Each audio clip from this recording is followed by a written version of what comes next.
You don't make it big in Bikini Bottom without making sacrifices. Nobody proves that more than Mr. Krabs, who constantly chooses money over family. And we're starting our list with an episode that proves Mr. Krabs would rather have a healthy bank balance than make his daughter smile. It's Whale of a Birthday. The episode begins with Pearl about to turn 16, and she's had 15 garbage birthday parties, all thanks to her cheap-ass dad, Mr. Krabs. Every single party's been a total disaster. We're talking bare bones, cringy, cheap trash. Everything Krabs is best at. So now she just wants something nice for once. And this year, it's her Sweet 16. The one that, in her eyes, will make or break her high school rep. If this one sucks, Pearl's doomed to be the laughingstock of Bikini Bottom for life. She basically tells Krabs that if he screws this one up, he's gonna be stuck supporting her forever, which is a death sentence for Krabs. His bank account will never recover. So Krabs freaks out and promises to go all out this time. No cheap nonsense. Pearl gives him a huge-ass list of all the fancy stuff she wants. She's got some high standards, you know? Meanwhile, Krabs hands SpongeBob his credit card, a huge mistake, buddy, and tells him to figure out what Pearl might like as a present. SpongeBob, of course, goes on a wild shopping spree, buying pretty much everything Pearl even glances at while at the mall with her friends. Fast forward to the party. Here she comes, Mr. Krabs! Whoa, everybody get in position! Pearl shows up with her crew, and it's a total damn disaster. Krabs went full cheap again, despite his promise. The popcorn, stale. The drinks, literal dishwater. It tastes like dishwater. It is dishwater. The ice sculpture she wanted? It's a pile of raw Krabby Patties. It's genuinely insane that he even thought to put his daughter through this for some pennies. Oh, and the cake? It's just cardboard with frosting smeared on it. Unbelievable. And instead of hiring Pearl's favorite boy band, Boys Who Cry, to perform, Krabs has Squidward up there Hello, ladies. doing a terrible cover of one of their songs. I can't use just any tissue. I mean, if I were here, I would be asking to be kicked out of the family. Pearl is furious. Her party's ruined, her reputation shot, and her dad still cheap. She's crushed that he didn't even try to give her what she asked for. Just when it seems like things can't get worse, a delivery truck pulls up. Turns out, SpongeBob went wild with Krabs' credit card and bought everything Pearl wanted, including the actual Boys Who Cry. Yeah, he somehow bought humans. Let's not question it. So, Pearl is stoked and thinks her dad finally came through for her. She's over the moon, thanking him for saving the day, while Krabs is left speechless, staring at the gigantic bill from SpongeBob's shopping spree. SpongeBob's in trouble with Krabs, but Pearl, she's happy, and that's all that really matters, right? Not for Krabs. Happy Sweet 16, Pearl. Sorry about your dad. Although, I guess that Krabs isn't always the worst father on the ocean floor. He does his best to achieve that title, though. Like when he says he'd never pay to fix his daughter's barnacle face, no matter how much she begged. So it's the night before the big school dance, and Pearl's got a frickin' barnacle on her face. A total teenage nightmare. So naturally, she runs to Mr. Krabs and begs for some fancy treatment to get rid of it. But Mr. Krabs, being the penny-pinching con man he is, refuses to cough up the cash. Instead, he drags poor SpongeBob into this mess and tells him to deal with it. His daughter is miserable, but he draws the line at paying to fix it. So SpongeBob starts trying everything. He's over here prying at the barnacle like it's a Krabby Patty stuck to the grill using his spatula, a shovel, and even a jackhammer. But nope, that barnacle is not budging. And just when you think things couldn't get worse, Pearl washes her face with soap and boom, more barnacles pop up.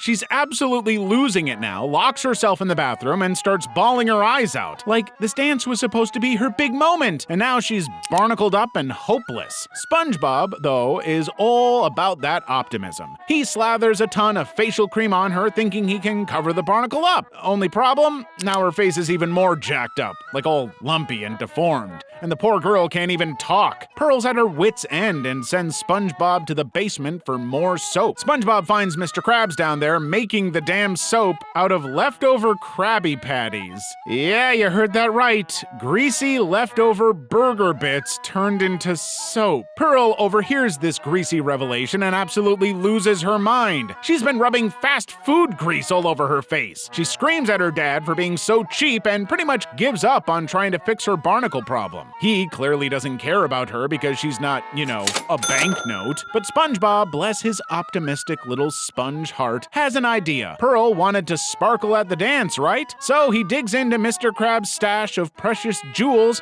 and covers her barnacles with them. Pearl's face is straight up bedazzled now, and her friends are in awe. So off she goes to the dance, sparkling like a disco ball. Meanwhile, Mr. Krabs realizes his precious jewels are now stuck on Pearl's face, and he bolts after her, freaking out over his lost loot. Even when she's dealing with a serious crisis, it's all about Mr. Krabs and his wealth. But I guess Krabs does have some redeeming qualities. I mean, in episodes like Growth Spout, he does attempt to help his daughter while she needs him. He just refuses to spend any money and complicates it all. Alright, so it kicks off with Mr. Krabs just trying to brush his teeth when suddenly some weird gray cork thing gets shoved through the wall and his toothpaste cap flies off. Next thing you know, Pearl's yelling for help.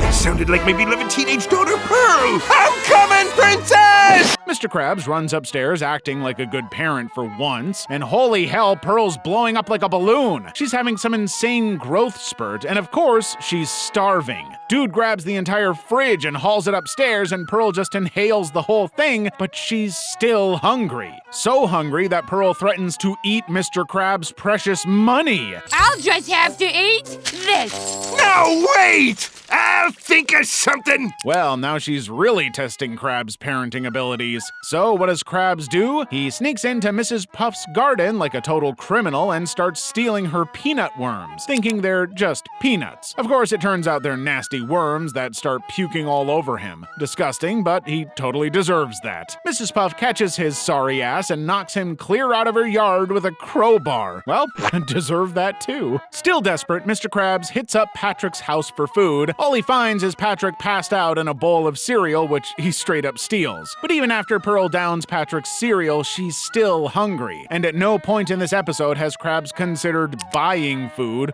only stealing from others. Yikes. So what does Krabs do next? He does it again, breaking into Squidward's place, of course, and stealing all his food. But even that's not enough for Pearl. She's still screaming for more. Mr. Krabs tries to hit up SpongeBob's place for food, but this time SpongeBob catches him red-handed. Then Squidward busts in, pissed as hell, calling Mr. Krabs out for being a food thief. He's about to call the cops, and Krabs is freaking out, begging him not to. He's just being a good parent, kind of, in the freeloading jerk kind of way. Squidward, in peak sarcasm mode, says, "What are you gonna give me, your gold tooth?" And when you know it, Mr. Krabs actually yanks it out and hands it over. Squidward's stunned, but takes it and bounces. Now, Krabs is sitting there, toothless and crying like a baby, so being a baby. SpongeBob tries to comfort him, but Krabs doesn't care about his tooth. His only concern is feeding Pearl before she eats him alive. Or, I guess, his money, which is the real focus here. SpongeBob suggests they take Pearl to the Krusty Krab. Mr. Krabs freaks out, saying that it'd kill his inventory, but SpongeBob's like, "Don't worry, I'll make one Krabby Patty that'll fix everything." And when you know it,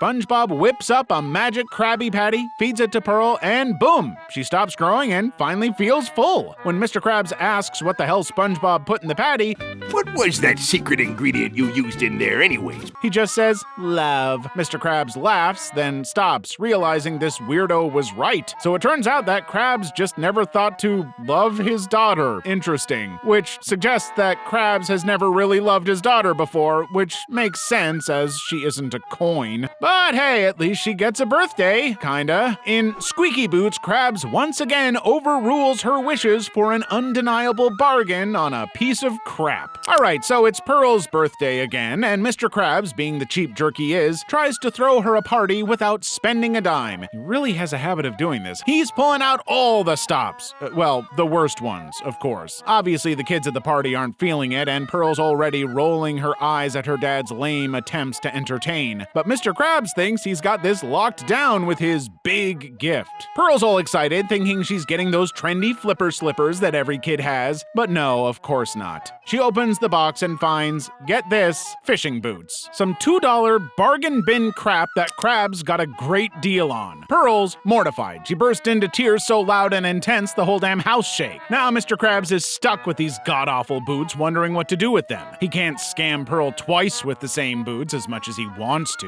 SpongeBob shows up to ask for his paycheck. Mr. Krabs, always scheming, convinces SpongeBob that these ugly-ass boots are actually legendary, claiming they were worn by the greatest fry cook in the sea. SpongeBob falls for it and basically begs Krabs to let him have them. In the end, he trades his paycheck in for the boots. What a dumbass deal that is. SpongeBob is psyched about these squeaky boots, but they start driving everyone else insane, especially Squidward. Everywhere SpongeBob goes, it's squeak, squeak, squeak. He thinks he's hot stuff, bouncing around, acting like these boots have made him the king of fry cooks. Mr. Krabs, though, hears those squeaks and it's like a death knell. It's eating at his soul. A constant reminder of disappointing his daughter? Not even a little bit. It's just annoying. The dude can't even sleep. He's trying to dream about money, and bam! There's those squeaky-ass boots invading his dreams. By the time Mr. Krabs drags his bandaged, sleep-deprived self into work, he's about ready to snap. Squidward's already on the edge and takes off for vacation, leaving Mr. Krabs to deal with squeaky SpongeBob all by himself. The more SpongeBob flaunts those boots, the more Krabs loses his mind. Finally, Krabs can't take it anymore. He sneaks into SpongeBob's place at night, rips the boots off his feet, and hides them under the floorboards of the Krusty Krab. That's so much easier than having to talk about it. But even then, the squeaks don't leave him alone. It's like they've taken over his brain. In a full-on mental breakdown, Krabs confesses to stealing the boots and even goes so far as to fry them and eat them. Yeah, you heard that right. He eats the damn things. Probably still tastes better than whatever's in a Krabby Patty. SpongeBob's confused, as usual. Why did you eat my boots, Mr. Krabs? But Mr. Krabs assures him that he doesn't need boots to be great, giving him his paycheck and hightails it out of there. He finally buys Pearl the flipper slippers she wanted, but as he drives away, karma hits. He starts hiccuping squeaks. Should have listened to your daughter sooner, eh, Krabsy? I guess it's hard to listen to the money when Pearl is speaking, which is why he puts so much effort into keeping her far away from his money, like in Quarantined Crab. So we start off at the Krusty Krab, where Mr. Krabs is schmoozing with Mrs. Puff and Pearl while Patrick's taking forever to order, driving Squidward nuts. SpongeBob spits out 2 Krabby Patties from his eyes, yeah, seriously, to serve Mrs. Puff and Pearl, and boom! Out of nowhere, the health inspector bursts in all intense with his weird little scanner. This guy declares the Krusty Krab a biohazard and locks the whole place down, claiming someone in there has clam flu.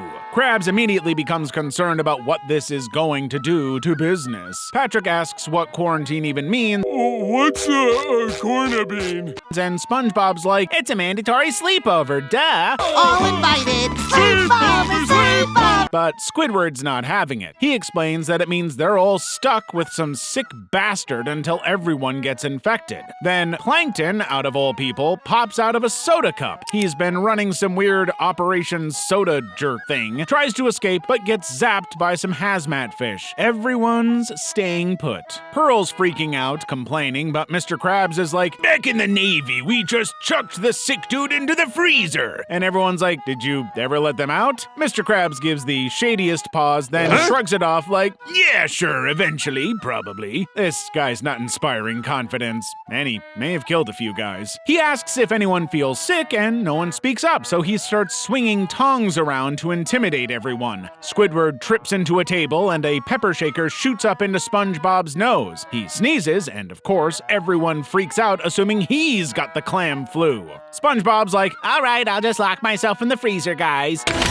All I ask is that you remember me as I was. and Mr. Krabs slams the door behind him mid-speech. But turns out SpongeBob's living his best life in there, sledding, eating ice cream, having a fantastic old time. Patrick sees this and decides to fake being sick by rubbing relish on himself, and boom, he's thrown in the freezer too. Next thing you know, SpongeBob and Patrick are having a snowball fight with chocolate ice cream. Well, I hope it's chocolate ice cream. Meanwhile, the paranoia's at an all-time high. Pearl accuses Squidward of having the flu and he scratches his arm. Mrs. Puff yawns and freaks Mr. Krabs out, and soon enough, he's locking everyone in the freezer. Pearl too, because apparently wanting to spend leftover mall money means she's infected. Once again, Krabs teaches us that age-old parenting advice: it's better to imprison your child than let them spend a penny. Inside the freezer, everyone's chilling in an igloo, realizing nobody's actually sick. Mrs. Puff calls it. Mr. Krabs is the one losing it. Squidward's like, screw this, let's bust out and lock Mr. Krabs in.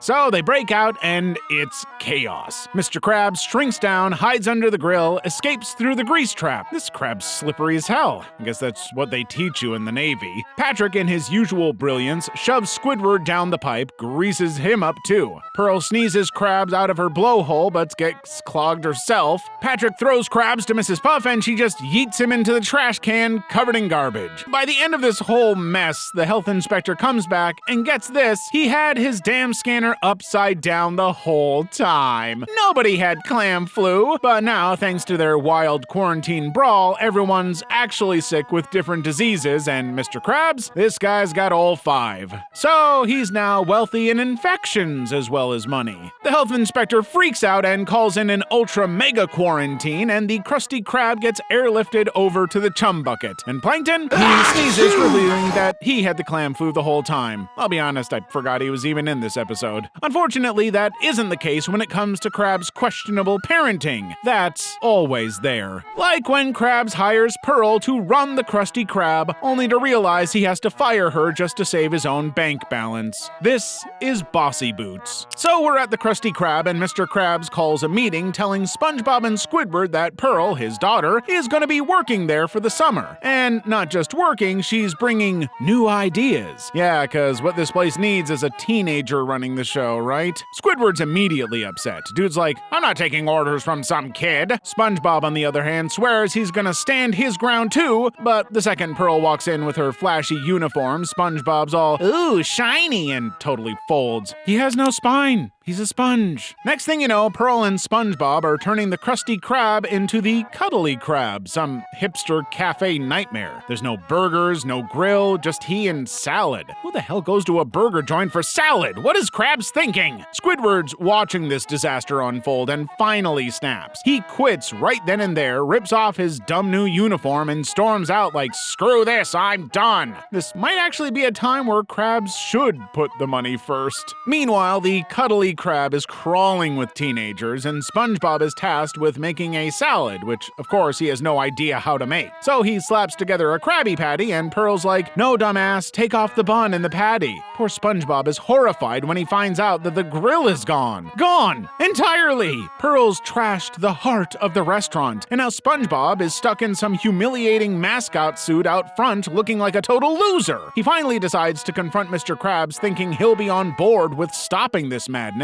But here's the kicker: Mr. Krabs knows Pearl's screwing everything up and losing him money, but he's too scared to fire her. So naturally, he makes SpongeBob do it, because he would rather protect his business than actually, have an honest discussion with his own daughter. SpongeBob's dreading it, but before he can even say a word, Pearl breaks down crying. Turns out she's been trying to get herself fired the whole time because she hates working there. She only took the job to make her dad happy, but now she just wants out. So SpongeBob comes up with a plan to stage a fake firing right in front of Mr. Krabs, pleasing both of them. As Krabs listens in, he's torn, but then he sees his empty safe with a damn cobweb in it and realizes he's gotta let this happen. His daughter cannot ruin his business. His business is more important than any family bond. Then SpongeBob drops the hammer. Pearl, you're fired. And Krabs passes out cold from the emotional strain. Pearl, though, she's thrilled, thanks SpongeBob with a kiss, and bounces off to the mall with her friends. SpongeBob checks on Krabs, revives him with a $20 bill, and tells him Pearl's fine.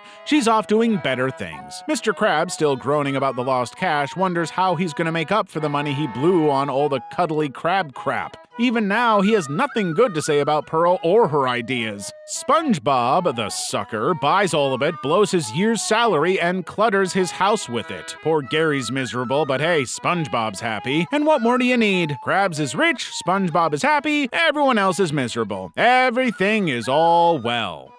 Well, in this dimension. There is, however, another universe where Krabs is freaked out at the idea of Pearl being left with his money. Welcome to the Bikini Bottom Triangle. So, it's nighttime in Bikini Bottom, and there's this weird-ass fog rolling in, and some mermaids are singing some creepy song. By the morning, SpongeBob wakes up and starts realizing things are missing. His alarm clock, Gary's shell, Squidward's clarinet, Patrick's cufflinks, and Mr. Krabs. So, nothing important, but still kind of concerning, you know? And hey, at least the Krusty Krab is still standing. Woo! So SpongeBob heads there to investigate what the hell is going on. Some random customer, Charles, pops up and starts talking about the legendary Bikini Bottom Triangle. Before you know it, SpongeBob and Squidward get sucked into this damn triangle, and what do they find? Mr. Krabs. And guess what? He's in love with all the piles of junk in the triangle because it's resellable. Like, this man is ready to set up shop in there. But then he freaks out. Pearl is back at the Krusty Krab alone with all his money. Oh, me sweet little girl, all alone. With me cash register! Obviously, that's the worst thing that could happen. He could take or leave Pearl being okay, but not the business. But don't worry, Pearl and Patrick get sucked into the triangle too. Crisis avert. Now everyone's doing their thing. Pearl and Squidward are chilling, Mr. Krabs is hunting for spare change like the cheap scammer he is, and SpongeBob and Patrick go hunting for the mermaids. They find these mermaid chicks who honestly don't give a crap. Their whole vibe is like, we just like getting new stuff whenever we want. Your problem? TNOP, totally not our problem. SpongeBob tries to get Patrick to leave, but Patrick, of course, is all love-struck and wants to stay with the mermaids. I'm like 90% sure they can do better than Patrick. SpongeBob returns empty-handed and then just straight up collapses, dead, or so everyone thinks. Turns out he's got this rare Bikini Bottom Triangle disease. And what's the cure? A Krabby Patty. Thank God there's one lying around and Mr. Krabs feeds it to SpongeBob, bringing him back to life. But now everyone's freaked out that they're gonna catch the damn triangle disease, so they're ready to haul ass back to the Krusty Krab and escape this hell. They go back to the mermaids for help, but the mermaids, still not caring, refuse. They're basically the mermaid versions of Mr. Krabs. They don't do anything unless it benefits them. Then Pearl tells her dad she wants to go shopping at the mall. Daddy! Don't worry, Pearl. Daddy's okay.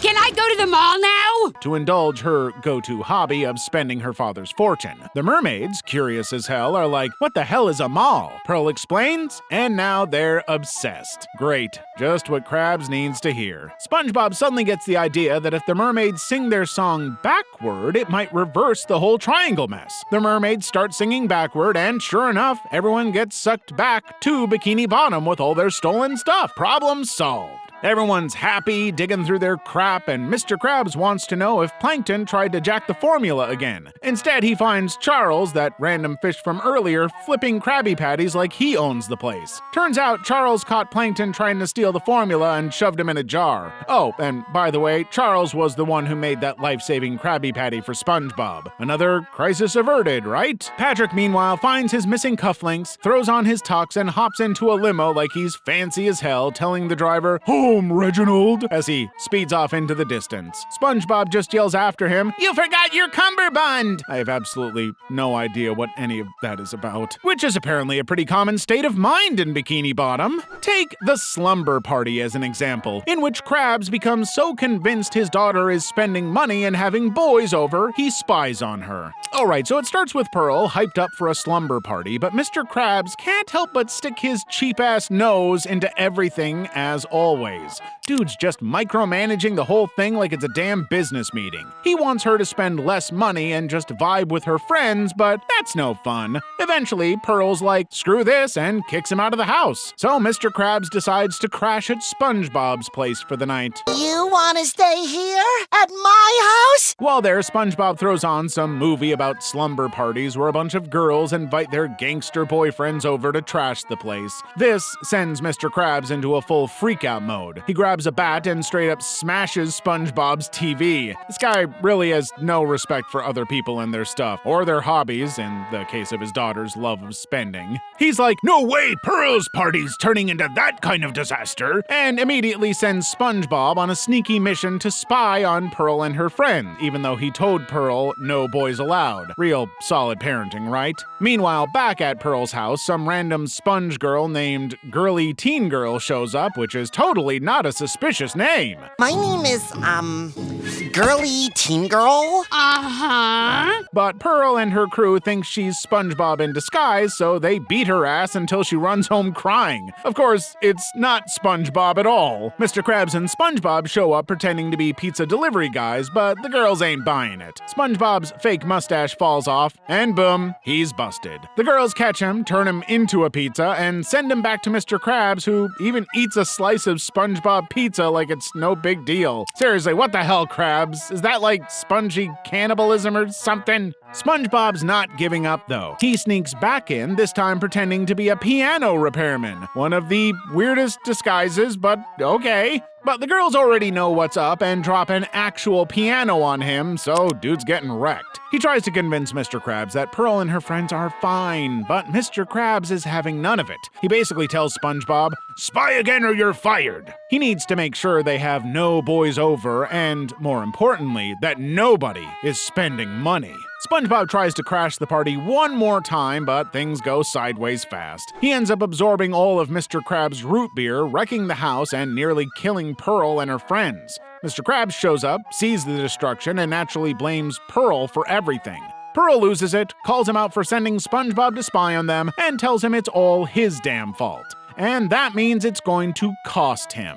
Oh boy, is it going to cost him.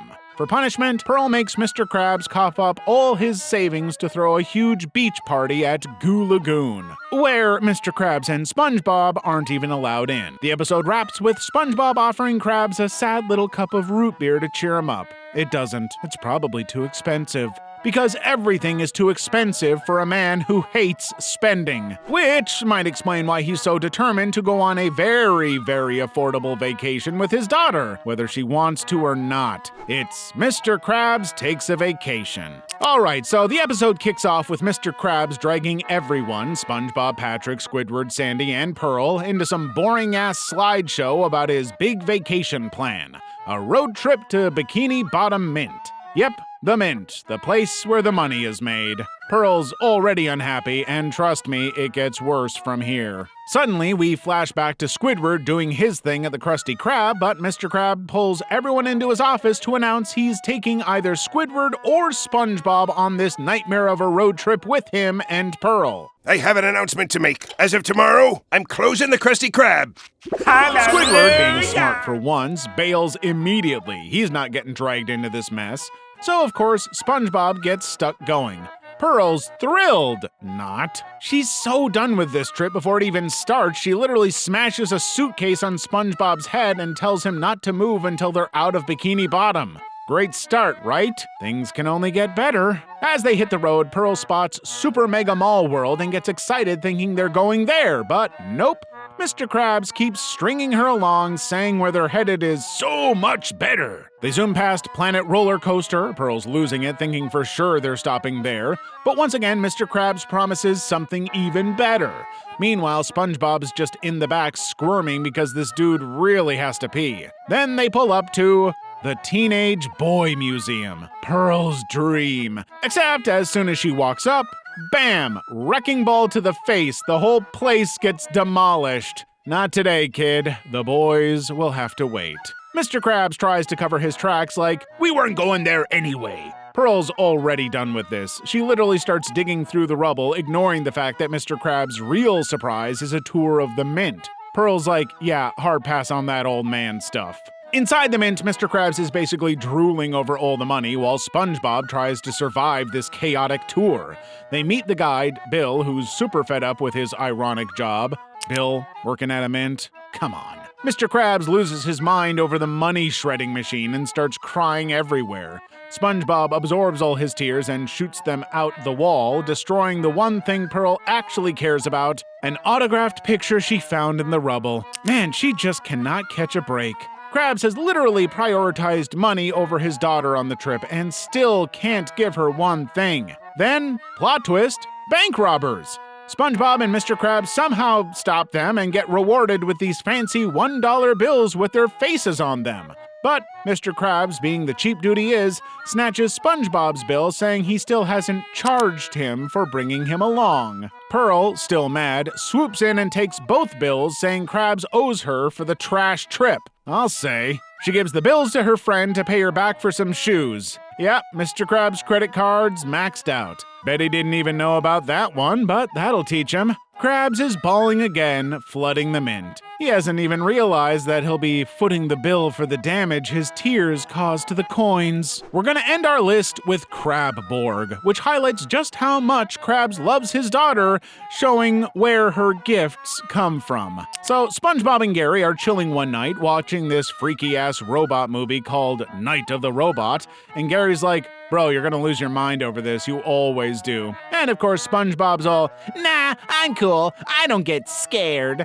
An insane statement from Bikini Bottom's biggest coward. But you know how SpongeBob is. Later that night, he's quaking in his bed like a little punk, thinking everyone he knows is some freaking robot, even Gary. He's paranoid as hell, but finally convinces himself to calm down and sleep, only to have a nightmare of that same robot chasing him.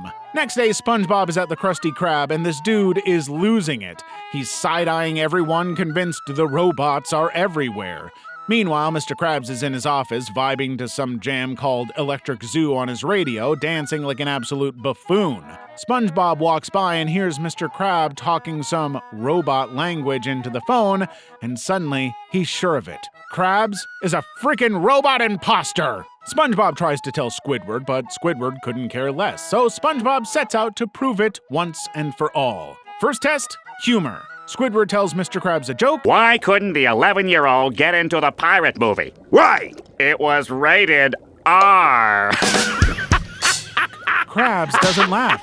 See? Robots don't laugh, SpongeBob says, but Squidward knows he's heard that dumb joke before. Second test, emotions. SpongeBob pulls the Squidward's dad never hugged him card, and Krabs is like, tell Squidward to hug himself on his break. Last test, love. SpongeBob tells Krab that Squidward loves him, and Krabs just tells him to get back to work. Pretty much how he treats his daughter, too. In fact, in his office, Krabs' radio breaks, but he decides to give the batteries to Pearl as a Christmas present. That's how he treats his daughter. All gifts must be free. A timer rings and he grabs a pair of tongs and removes his hard-boiled eggs from a pot of boiling water, ready to eat it. But just when Mr. Krabs is about to put some salt on his lunch, SpongeBob calls out his name and startles him, causing Krabs to accidentally toss the full salt shaker into his eyes. SpongeBob describes the robot in the movie as having red eyes, metal pinchers for hands, and running on batteries. Then, of course, Krabs comes out with red, bloodshot eyes, tongs in his hand, and batteries sticking out of his pocket. Now even Squidward's sweating. They decide to interrogate Krabs, tie him up, and demand to know where the real Mr. Krabs is. When he doesn't spill, SpongeBob and Squidward start grilling his kitchen appliances. Blender, toaster, coffee maker, you name it. Squidward smashes stuff left and right with a baseball bat, and Krabs is losing his mind because those things weren't cheap. SpongeBob's about to destroy his precious cash register when Krabs finally breaks down. Turns out, the dude's not a robot, he just really, really loves his money. More than anyone else, even his own daughter. SpongeBob realizes the movie was all in the character's head and bolts out of there to feed Gary, leaving Squidward to deal with Krabs' wrath. And Krabs? Oh, he's pissed. As the episode ends, he's screaming for Squidward like he's about to wreck him. But hey, I'm just a guy who likes cartoons, so I'll return to my shows. I'll catch you in the next video.